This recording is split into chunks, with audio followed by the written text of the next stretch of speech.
ನಮಸ್ಕಾರ ಗೆಳೆಯರೇ. ಹಿರಿಯರು ಒಂದು ಮಾತು ಹೇಳ್ತಾರೆ, ಸಿಂಹ ಬೇಟೆಯಾಡುವ ಮುನ್ನ 2 ಹೆಜ್ಜೆ ಹಿಂದಿಟ್ರೆ ಅದು ಹೆದರಿದೆ ಅಂದರ್ಥವಲ್ಲ, ಬದಲಾಗಿ ಅದು ಭರ್ಜರಿ ಬೇಟೆಗೆ ತಯಾರಾಗಿದೆ ಅಂದರ್ಥ ಅಂತ. ನಿನ್ನೆ ಮೊನ್ನೆ ಅಷ್ಟೇ ನಮ್ಮ ಇಸ್ರೋದ ಒಂದು ಮಿಷನ್ ಅಲ್ಲಿ ಆದ ಸಣ್ಣ ತಾಂತ್ರಿಕ ದೋಷದಿಂದ ಇಡೀ ದೇಶಕ್ಕೆ ಸ್ವಲ್ಪ ಬೇಸರವಾಗಿತ್ತು.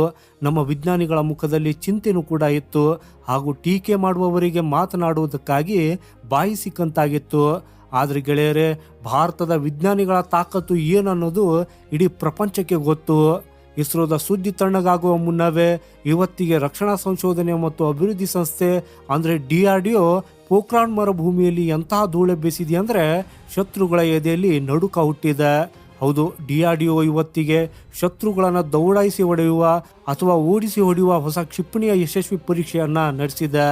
ಈ ಕ್ಷಿಪಣಿ ಎಷ್ಟೊಂದು ಪವರ್ಫುಲ್ ಅಂದ್ರೆ ಇದು ಶತ್ರುಗಳ ಟ್ಯಾಂಕುಗಳನ್ನು ಕ್ಷಣಾರ್ಧದಲ್ಲಿ ಕಬ್ಬಿಣದ ಗುಜರಿಯನ್ನಾಗಿ ಬದಲಾಯಿಸಬಲ್ಲದು. ಇದಷ್ಟೇ ಅಲ್ಲ, ಯುದ್ಧ ಭೂಮಿಯಲ್ಲಿ ನಮ್ಮ ಸೈನಿಕರನ್ನ ಬಾಹುಬಲಿಯರನ್ನಾಗಿ ಇದು ಮಾಡಲಿದೆ. ಗೆಳೆಯರೇ, ಇದು ಯಾಕೆ ದೊಡ್ಡ ಸುದ್ದಿ ಗೊತ್ತಾ? ಯಾಕಂದ್ರೆ ಇಂತಹ ತಂತ್ರಜ್ಞಾನ ಈವರೆಗೆ ಕೇವಲ ಅಮೆರಿಕ ಮತ್ತು ಇಸ್ರೇಲ್ನಂತಹ ಬೆರಳೆಣಿಕೆಯ ದೇಶಗಳ ಬಳಿ ಮಾತ್ರ ಇತ್ತು. ಆದರೆ ಇವತ್ತು DRDO ತಾವೇನು ಯಾರಿಗೂ ಕಮ್ಮಿ ಇಲ್ಲ ಅನ್ನೋದನ್ನ ಸಾಬೀತು ಮಾಡಿದೆ. ಈ ಕ್ಷಿಪಣಿಯ ವಿಶೇಷತೆ ಏನಂದ್ರೆ ಇದು ತುಂಬಾ ಹಗುರವಾಗಿದೆ. ಒಬ್ಬ ಸೈನಿಕ ಇದನ್ನ ತನ್ನ ಭುಜದ ಮೇಲೆ ಹೊತ್ಕೊಂಡೆ ಎಲ್ಲಿಗೆ ಬೇಕಾದ್ರೂ ತೆಗೆದುಕೊಂಡು ಹೋಗಬಹುದು. ಹಾಗೂ ಇದು ಎಷ್ಟು ಮಾರಕ ಅಂದ್ರೆ ಪ್ರಪಂಚದ ಅತ್ಯಾಧುನಿಕ ಟ್ಯಾಂಕ್ ಕೂಡ ಇದರ ಏಟಿನಿಂದ ತಪ್ಪಿಸಿಕೊಳ್ಳುವುದಕ್ಕೆ ಸಾಧ್ಯವಿಲ್ಲ. ಹಾಗೂ ಇದನ್ನ ಫೈರ್ ಅಂಡ್ ಫಾರ್ಗೆಟ್ ಅಂದ್ರೆ ಹೊಡೆದು ಮರೆತು ಬಿಡಿ ತಂತ್ರಜ್ಞಾನದ ಮೇಲೆ ರೂಪಿಸಲಾಗಿದೆ. ಅಂದ್ರೆ ಒಮ್ಮೆ ಗುರಿ ಇಟ್ಟು ಬಟನ್ ಒತ್ತಿದ್ರೆ ಸಾಕು, ಆಮೇಲೆ ಶತ್ರು ಉಳಿಯುವ ಮಾತೇ ಇಲ್ಲ. ಗೆಳೆಯರೆ, ಇವತ್ತಿನ ಈ ವಿಡಿಯೋದಲ್ಲಿ ಚೀನಾ ಮತ್ತು ಪಾಕಿಸ್ತಾನದ ಜನರಲ್ಗಳ ನಿದ್ದೆಗೆಡಿಸಿರುವ ಈ man portable aunty tank guided missile ನಲ್ಲಿ ಅಂತಹದ್ದೇನಿದೆ ಅನ್ನೋದನ್ನ ಎಳೆಯಾಗಿ ತಿಳಿಸಿಕೊಡುತ್ತೇವೆ. ಆದರೆ ಅದಕ್ಕೂ ಮುನ್ನ ನಿಮಗೂ ಕೂಡ DRDOದ ಈ ಭರ್ಜರಿ ವಾಪಸಾತಿ ಮತ್ತು ಯಶಸ್ಸಿನ ಬಗ್ಗೆ ಹೆಮ್ಮೆ ಅನಿಸಿದ್ರೆ ಈ ಕೂಡಲೇ ವಿಡಿಯೋನ ಲೈಕ್ ಮಾಡಿ ಮತ್ತು ಕಮೆಂಟ್ ಬಾಕ್ಸ್ ಅಲ್ಲಿ ಮರೆಯದೆ ಜೈ ಹಿಂದ್ ಅಂತ ಬರೆಯಿರಿ. ಸೊ ಗೆಳೆಯರೆ, ಗಡಿಯಲ್ಲಿ ಯಾವಾಗಲೂ ಉದ್ವಿಗ್ನ ಪರಿಸ್ಥಿತಿ ಇರುವಾಗ DRDOದ ಈ ಪರೀಕ್ಷೆ ಭಾರತದ ಸುರಕ್ಷತೆಗೆ ಒಂದು ಸಂಜೀವಿನಿ ಇದ್ದ ಹಾಗೆ. ಬಂದಿರುವ ಸುದ್ದಿಗಳ ಪ್ರಕಾರ DRDO ಕ್ಷಿಪಣಿಯ ಫೀಲ್ಡ್ ಇವ್ಯಾಲ್ಯೂಯೇಷನ್ ಟ್ರಯಲ್ ಅಂದ್ರೆ ಕ್ಷೇತ್ರ ಮೌಲ್ಯಮಾಪನ ಪರೀಕ್ಷೆಯನ್ನ ಯಶಸ್ವಿಯಾಗಿ ಮುಗಿಸಿದೆ. ಇದರರ್ಥ ಇಷ್ಟೇ, ಈ ಕ್ಷಿಪಣಿ ಈಗ ಲ್ಯಾಬ್ನಿಂದ ಹೊರಬಂದು ಅಸಲಿ ಯುದ್ಧ ಭೂಮಿಗೆ ಇಳಿಯಲು ಸಕಲ ರೀತಿಯಲ್ಲಿ ಸಜ್ಜಾಗಿದೆ. ಹಾಗೂ ಈ ಪರೀಕ್ಷೆಯಲ್ಲಿ ಈ ಕ್ಷಿಪಣಿ ತೋರಿಸಿದ ನಿಖರತೆ ಮತ್ತು ಪವರ್ ನೋಡಿ ಪಾಶ್ಚಿಮಾತ್ಯ ದೇಶಗಳ ರಕ್ಷಣಾ ತಜ್ಞರು ಕೂಡ ಬೆರಗಾಗಿದ್ದಾರೆ. ಇದರ ವಿಶೇಷ ಅಂದ್ರೆ ಇದು ಸಂಪೂರ್ಣ ಮೇಡ್ ಇನ್ ಇಂಡಿಯಾ. ಇದರ ಪ್ರತಿಯೊಂದು ಭಾಗವೂ ಕೂಡ ಭಾರತದಲ್ಲೇ ತಯಾರಾಗಿದೆ.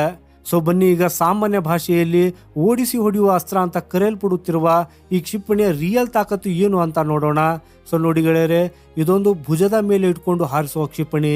ಇದರ ತೂಕವನ್ನ ಎಷ್ಟು ಕಡಿಮೆ ಇಡಲಾಗಿದೆ ಅಂದ್ರೆ ನಮ್ಮ ಇನ್ಫೆಂಟ್ರಿ ದಳದ ಯೋಧರು ಇದನ್ನ ಬೆಟ್ಟ ಗುಡ್ಡಗಳಲ್ಲಿ, ಮರುಭೂಮಿಯಲ್ಲಿ ಅಥವಾ ದಟ್ಟ ಕಾಡುಗಳಲ್ಲಿ ಸುಲಭವಾಗಿ ಹೊತ್ಕೊಂಡು ಹೋಗಬಹುದು. ಗೆಳೆಯರೆ, ಈ ಹಿಂದೆ ಆಂಟಿ ಟ್ಯಾಂಕ್ ಕ್ಷಿಪಣಿಗಳು ತುಂಬಾನೇ ಭಾರ ಇರ್ತಾ ಇದ್ದವು. ಅವುಗಳನ್ನು ಸಾಗಿಸಲು ಜೀಪ್ ಅಥವಾ ಗಾಡಿಗಳೇ ಬೇಕಿತ್ತು. ಆದರೆ ಲಡಾಖ್ನಂತಹ ಪ್ರದೇಶದಲ್ಲಿ ವಾಹನ ಹೋಗುವುದಕ್ಕೆ ಆಗಲ್ಲ. ಅಂತ ಕಡೆ ಈ ಕ್ಷಿಪಣಿ ನಮ್ಮ ಯೋಧರ ಪಾಲಿಗೆ ಬ್ರಹ್ಮಾಸ್ತ್ರವಾಗಲಿದೆ.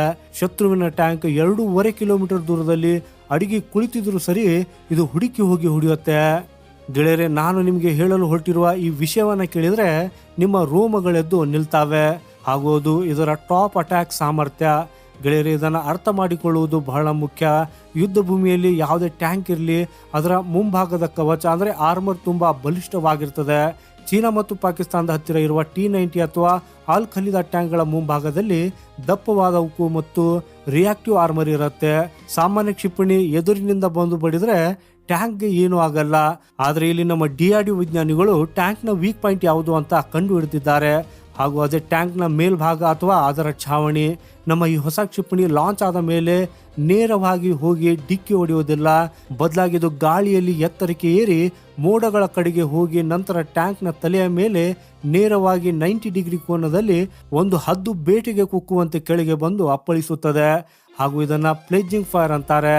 ಈ ಶತ್ರುವಿನ ಟ್ಯಾಂಕ್ ಕಮಾಂಡರ್ ಏನಾಗ್ತಿದೆ ಅಂತ ಯೋಚನೆ ಮಾಡುವಷ್ಟರಲ್ಲೇ ಕ್ಷಿಪಣಿ ಟ್ಯಾಂಕ್ನ ಮೇಲ್ಭಾಗವನ್ನ ಸೀಳಿ ಒಳಗೆ ಹೋಗಿರುತ್ತದೆ ಮತ್ತು ಒಳಗಿರುವ ಮದ್ದು ಗುಂಡುಗಳಿಗೆ ಬೆಂಕಿ ಹಚ್ಚಿ ಪೂರ್ತಿ ಟ್ಯಾಂಕ್ ಅನ್ನೇ ಉಡಾಯಿಸಿ ಬಿಡುತ್ತದೆ. ಹಾಗೂ ಈ ರೀತಿ ಮೇಲಿಂದ ಬರುವ ದಾಳಿಯನ್ನು ತಡೆಯುವುದಕ್ಕಾಗಿ ಪ್ರಪಂಚದ ಯಾವ ಟ್ಯಾಂಕ್ ಬಳಿಯೂ ಸರಿಯಾದ ರಕ್ಷಣೆ ಇಲ್ಲ. ಮತ್ತು ಇದು ಟ್ಯಾಂಕ್ ಅನ್ನ ಸುಮ್ಮನೆ ನಿಲ್ಲಿಸಲ್ಲ, ಅದರ ಚೂರು ಚೂರು ಮಾಡಿಬಿಡುತ್ತದೆ. ಸೊ ಈಗ ತಂತ್ರಜ್ಞಾನದ ವಿಷಯಕ್ಕೆ ಬಂದರೆ ಇದೊಂದು ಹಾರಾಡುವ ಕಂಪ್ಯೂಟರ್ ಇದ್ದ ಹಾಗೆ. ಇದರಲ್ಲಿ ಅತ್ಯಾಧುನಿಕ ಇಮೇಜಿಂಗ್ ಇನ್ಫ್ರಾರೆಡ್ ಸೀಕರ್ ಅಳವಡಿಸಲಾಗಿದೆ.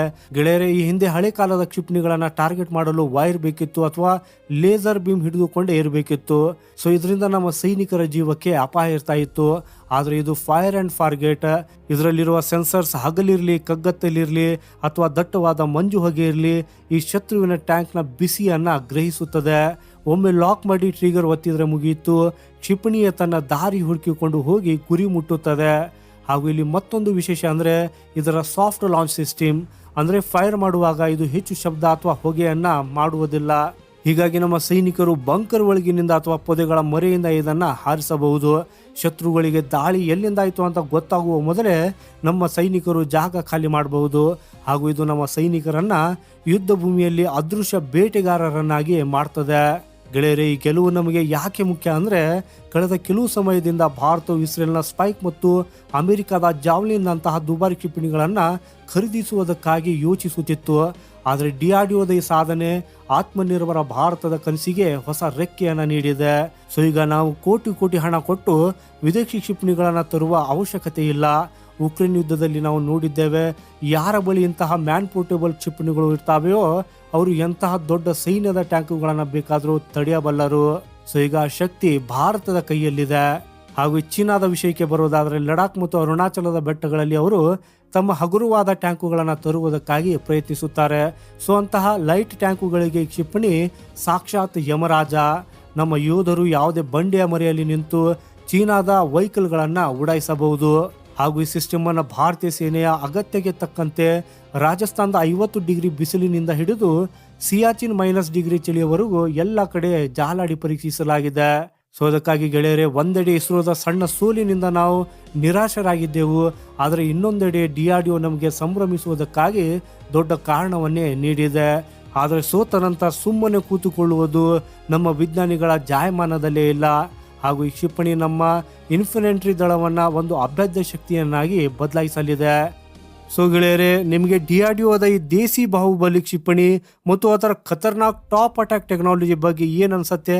ಭಾರತ ಇನ್ನು ಮುಂದೆ ವಿದೇಶಿ ಶಸ್ತ್ರಾಸ್ತ್ರಗಳ ಮೇಲಿನ ಅವಲಂಬನೆಯನ್ನು ಪೂರ್ತಿಯಾಗಿ ಬಿಟ್ಟು ಬಿಡಬೇಕಾ? ನಿಮ್ಮ ಅಭಿಪ್ರಾಯಗಳನ್ನು ಓಪನ್ ಆಗಿ ಕಮೆಂಟ್ ಬಾಕ್ಸ್ನಲ್ಲಿ ಬರೆದು ತಿಳಿಸಿ. ಮತ್ತು ಇವತ್ತಿಗೆ ನಮ್ಮ ವಿಜ್ಞಾನಿಗಳ ಈ ಪರಿಶ್ರಮದ ಬಗ್ಗೆ ನಿಮಗೂ ಕೂಡ ಹೆಮ್ಮೆ ಅನಿಸಿದರೆ ಈ ವಿಡಿಯೋನ ಲೈಕ್ ಮಾಡಿ ಮತ್ತು ನಿಮ್ಮ ಫ್ರೆಂಡ್ಸ್ ಹಾಗೂ ಫ್ಯಾಮಿಲಿ ಜೊತೆ ಶೇರ್ ಮಾಡಿ.